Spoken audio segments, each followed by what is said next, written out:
Bismillah, Assalamualaikum warahmatullahi wabarakatuh. Alhamdulillahirabbil alamin, nahmaduhu wa nasta'inuhu wa nastaghfiruh wa na'udzu billahi min shururi anfusina wa min sayyiati a'malina may yahdihillahu fala mudilla lahu wa may yudlil fala hadiyalah. Alhamdulillah anak-anak semuanya, kelas 7. Sebelum kita mulai pembelajaran, alangkah baiknya kita memulai dulu pembelajaran pada kesempatan kali ini dengan doa bersama-sama. Raditu billahi robba wa bil islami dina wa bi muhammadin nabiyya wa rasulah rabbi zidni ilma warzuqni fahma. Amin. Semoga dengan doanya tadi, ilmu yang kita pelajari, setiap apapun itu, ilmu sedikit ataupun banyak, itu dapat bernilai manfaat serta keberkahan untuk diri kita sendiri maupun untuk orang-orang yang di sekitar kita. Baik, untuk yang berikutnya yaitu presensi kehadiran. Silakan nanti setiap individu masing-masing mengisi presensi kehadiran di kolom komentar pada video ini dengan menyertakan nama dan NIM, serta sampaikan satu kalimat saja yang berkaitan dengan materi pada pertemuan kali ini. Untuk itu tonton video ini sampai habis agar kalian mengetahui apa isinya. Tema bahasan pada pertemuan kali ini yaitu adalah Khulafaur Rasyidin. Sebelum kita menginjak lebih jauh mengenai hal ini atau materi pada kali ini, saya ingin sampaikan dulu beberapa kiatan atau beberapa hal yang memang harus disampaikan, bahwasanya dalam menuntut ilmu ini kita harus meluruskan niat kita. Hakikat sebuah ilmu adalah ketika kita belajar, ketika kita mempelajari sesuatu, apapun itu bentuknya, sejatinya ilmu itu akan membawa kita lebih dekat dengan Allah jika ilmu itu baik. Salah satu indikasinya adalah itu tadi. Kemudian kembali lagi, langsung saja kita masuk ke pembahasannya, yaitu Khulafaur Rasyidin. Sebenarnya apa itu Khulafaur Rasyidin? Khulafaur Rasyidin ini merupakan seorang pemimpin setelah wafatnya Rasulullah. Sebelum itu kita perlu ketahui dulu artinya secara bahasa. Ini terdiri dari dua kata, yaitu khulafa dan ar-rasyidin. Khulafa itu artinya adalah pengganti. Sedangkan ar-rasyidin di sini artinya adalah mereka atau yang mendapatkan petunjuk dari Allah Subhanahu wa taala. Jadi setelah Rasulullah SAW wafat, di situ digantikan posisi pemimpinnya, kepemimpinannya oleh khulafa ar-rasyidin ini. Ada empat yaitu yang pertama adalah Sayyidina Abu Bakar, kemudian yang kedua adalah Umar bin Khattab, ketiga Utsman bin Affan, dan yang keempat adalah Ali bin Abi Thalib. Kita masuk pembahasan yaitu Abu Bakar As-Siddiq. Yang akan kita bahas pertama ini yaitu Khalifah atau Khulafaur Rasyidin Abu Bakar As-Siddiq. Beliau ini sebenarnya siapa? Beliau ini sebenarnya adalah Abdullah bin Utsman bin Amr bin Ka'ab bin Sa'ad bin Taim bin Murrah bin Ka'ab bin Lu'ay bin Ghalib bin Fihir al-Quraisy al-Taimi. Kemudian bertemu nasabnya dengan Rasulullah melalui kakeknya, yaitu Murrah bin Ka'ab bin Lu'ay. Abu Bakar ini memiliki kepribadian yang istimewa, yang bagus sekali, yaitu diantaranya adalah dia merupakan sosok yang dermawan, kemudian kokoh dalam pendiriannya, dan selalu memiliki ide-ide cemerlang dalam menghadapi permasalahan yang begitu peliknya. Tak hanya itu, pastinya dia seorang yang tawakal, dia juga seorang yang zuhud serta penyabar pastinya. Yang istimewa lagi pada Abu Bakar As-Siddiq ini yaitu pada saat peristiwa Isra Mi'raj Nabi Muhammad SAW, Abu Bakar ini adalah orang yang membenarkan, yang mengimani tanpa ragu sedikit pun terhadap peristiwa Isra Mi'raj yang telah dilaksanakan oleh Rasulullah SAW. Sehingga dari itulah nama As-Siddiq atau gelar As-Siddiq ini muncul di nama belakang dari Abu Bakar, sehingga namanya menjadi Abu Bakar As-Siddiq. Beliau menjadi khalifah yakni kurang lebih selama 2 tahun, yaitu di antara tahun 11 sampai 13 Hijriah, atau dalam waktu Masehinya yaitu 632 sampai 634 Masehi. Sebelum diangkat, Abu Bakar ini memiliki istilahnya adalah saingan atau siapa penentunya, yaitu antara Abu Bakar As-Siddiq dan Sa'ad bin Ubadah. Pada saat itu dinamika politiknya memuncak, sehingga persaingan antara dua kandidat ini sangat tajam, yang menyebabkan perselisihan antara dua pihak Muhajirin dan Ansor. Tak hanya itu, pengangkatan ini nyaris terjadi perpecahan antara kaum muslimin. Ngeri sekali. Peristiwa itu, peristiwa yang hampir terjadi sebuah perpecahan di situ dapat diatasi oleh Sayyidina Umar bin Khattab, yang mana di situ Umar memberikan argumentasi yang akhirnya dapat diterima oleh kedua belah pihak, dan akhirnya mufakat atau kesepakatannya yaitu khalifah yang diangkat di situ adalah Abu Bakar As-Siddiq. Lanjut yang kedua, yakni Khalifah Umar bin Khattab. Umar bin Khattab bin Naufal bin Adi bin Abdul Uzza bin Riyah bin Abdullah bin Qurt bin Razah bin Adi bin Ka'ab bin Lu'ay, Abu Hafs al-Adawi. Julukan Umar ini adalah sebagai Al-Faruq atau pembeda. Umar bin Khattab ini memiliki perawakan yang besar, tinggi, kekar, berwibawa sekali. Tak hanya itu aja, Umar bin Khattab ini menjadi orang yang sangat ditakuti oleh lawannya maupun kawannya. Umar bin Khattab ini setelah masuk Islam, dia menjadi orang yang sangat tawadhu, dan ia juga memiliki pola hidup yang sangat sederhana, bisa dikatakan seperti itu. Sangat tegas dalam urusan agama. Dia kurang memiliki senyum atau jarang senyum seperti itu.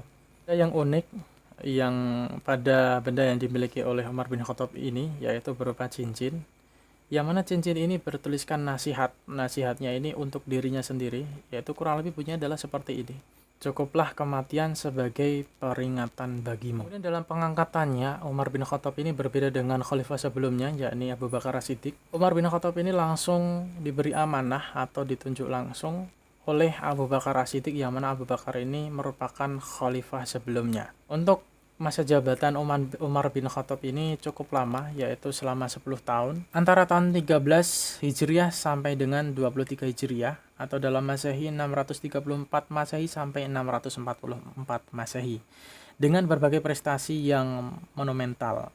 Kemudian wafatnya Umar bin Khattab ini cukup mengerikan. Ia ditusuk pada saat Umar bin Khattab mendirikan sholat. Beliau ditusuk oleh Abu Lu'lu'ah al-Majusi, yang mana dia merupakan seorang mantan budak Persia. Untuk prestasi yang diraih oleh Umar bin Khattab selama kepemimpinannya ini adalah yaitu perluasan wilayah Islam dan menata administrasi serta keuangan pemerintahan, dan penetapan kalender Hijriyah atas usulan Ali bin Abi Thalib. Nah, sampai sini dulu. Silahkan nanti nomor absen 6-10 bisa menyimpulkan. Ini menjadi tugas khusus untuk nomor absen 6-10. Silahkan nanti menyimpulkan mengenai dua khalifah ini, yakni Khalifah Abu Bakar As-Siddiq yang pertama dan yang kedua adalah Umar bin Khattab. Silahkan kalian buat simpulannya. Apa yang bisa kalian pahami, apa yang bisa kalian petik dari biografi ini, keteladannya seperti apa.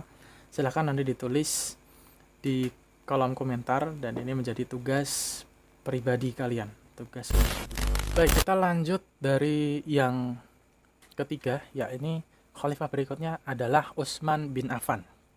Utsman bin Affan bin Abi al-As bin Ubay bin Umayyah bin Abdusyam bin Abdul Manaf bin Qusay bin Kilab bin Murrah bin Ka'ab bin Lu'ay bin Ghalib bin Fihr bin Malik bin An-Nadir bin Kinanah bin Khuzaimah bin Mudrikah bin Ilyas bin Mudar bin Nazar bin Ma'addu bin Adnan.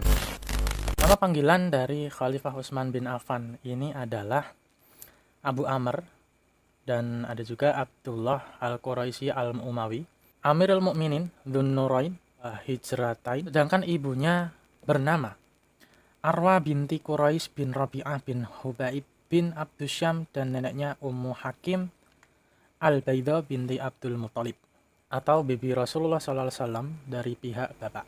Utsman bin Affan ini adalah sosok yang luar biasa. Dia merupakan salah satu dari 10 sahabat yang disebutkan Rasulullah masuk surga, atau yang dijamin oleh Rasulullah masuk surga. Utsman bin Affan ini memiliki sikap atau kepribadian yang pemalu, sangat mulia, dermawan tentunya. Di samping itu juga dia merupakan sosok yang terhormat.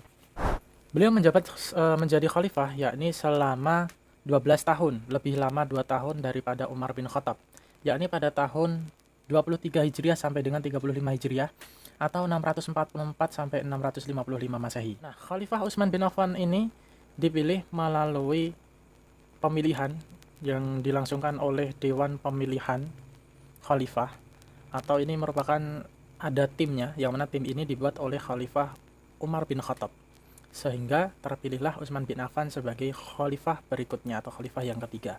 Di antara prestasi dari Khalifah Utsman bin Affan ini adalah yang pertama, beliau mengkodifikasi Al-Quran.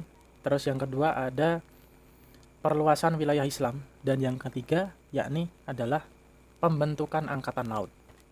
Berhubung hari ini tanggal 25, maka nomor absen 20 sampai 25 silahkan nanti menyampaikan apa yang dapat diambil pelajaran atau apa kisah keteladanan dari biografi Khalifah Utsman bin Affan. Nanti silahkan ditulis di kolom komentar.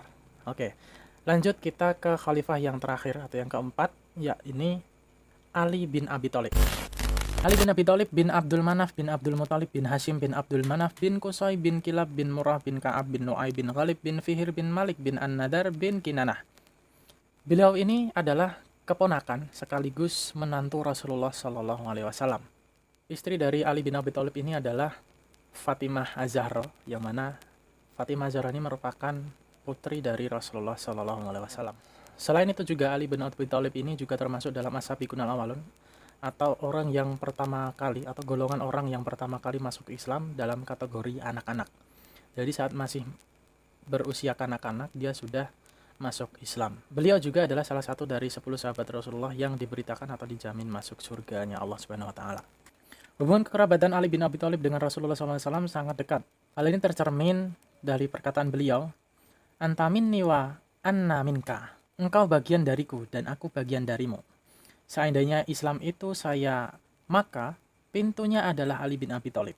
Kurang lebih seperti itu. Kemudian untuk jabatannya menjadi khalifah ini, Ali bin Abi Thalib ini menjabat selama 5 tahun, yakni pada tahun 35 Hijriah sampai dengan 40 Hijriah atau 655 sampai dengan 660 Masehi. Iya, Ali bin Abi Thalib ini diangkat sebagai khalifah dengan intrik politik yang sangat luar biasa sekali. Ali bin Abi Thalib ini dalam pengangkatannya ini mengalami intrik politik yang sangat sungguh luar biasa. Ali bin Abi Thalib ini meninggal karena dibunuh oleh seseorang yaitu bernama Abdurrahman bin Muljam. Yakni peristiwa pembunuhan itu terjadi saat Ali bin Abi Thalib sedang melaksanakan sholat. Untuk prestasi yang diraih oleh Ali bin Abi Thalib ini adalah yang pertama, beliau mengganti pejabat yang kurang cakap atau yang tidak berkompeten, lalu membenahi keuangan, memajukan dalam bidang bahasa dan pembangunan, dan yang terakhir, sebenarnya masih ada banyak juga, yaitu memberantas pemberontakan. Nah, itu adalah beberapa dari biografi dari keempat khalifah. Yang pertama tadi ada Abu Bakar As-Siddiq, yang kedua adalah Umar bin Khattab, yang ketiga Utsman bin Affan, dan yang terakhir adalah Ali bin Abi Thalib. Untuk dari yang Ali bin Abi Thalib nanti, silakan disampaikan kesimpulannya atau peristiwa atau hikmah yang dapat kalian ambil, atau yang sekiranya itu merupakan hal yang luar biasa buat kalian siswa kelas 7. Nanti silahkan nomor absen 15 sampai 18 menyampaikan di kolom komentar. Dan mungkin sampai di sini dulu pembelajaran pada kali ini mengenai bagaimana proses pengangkatan khalifah dari yang pertama Abu Bakar melalui musyawarah, kemudian mufakatnya diperoleh Abu Bakar sebagai khalifah, kemudian prestasinya apa saja, kemudian bagaimana pengangkatannya Umar bin Khattab, yakni melalui penunjukan langsung oleh Abu Bakar As-Siddiq. Kemudian bagaimana prestasi Umar bin Khattab dan beliau menjabat selama berapa tahun. Kemudian khalifah yang berikutnya adalah Utsman bin Affan. Bagaimana khalifah Utsman bin Affan ini dipilih? Apakah dipilih secara langsung atau melalui musyawarah? Itu sudah kita bahas. Kemudian yang terakhir adalah khalifah Ali bin Abi Thalib. Bagaimana pemilihannya beliau bisa diangkat sebagai khalifah, kemudian prestasinya seperti apa, dan beliau menjabat selama berapa tahun, kemudian meninggalnya karena peristiwa apa. Dan semoga dari pembelajaran kali ini kita, khususnya kalian, dapat mengambil sebuah pelajaran pastinya. Tidak cuma dihafal begitu saja terus lupa, enggak. Tetapi ini menjadi sebuah ibroh, pelajaran yang cukup berharga bagi kita semuanya. Ada nilai-nilai yang sangat baik di situ, nilai-nilai yang tersirat maupun tersurat. Tentunya agar hidup kita ini menjadi lebih baik dan yang buruk maka jangan sampai terulang lagi. Itu saja pembelajaran pada kali ini. Marilah kita tutup dengan hamdalah dan doa kafaratul majelis bersama. Alhamdulillahirabbil alamin. Subhanakallahumma wa bihamdika asyhadu an la ilaha illa anta astaghfiruka wa atubu ilaik. Akhirul kalam. Wassalamualaikum warahmatullahi wabarakatuh.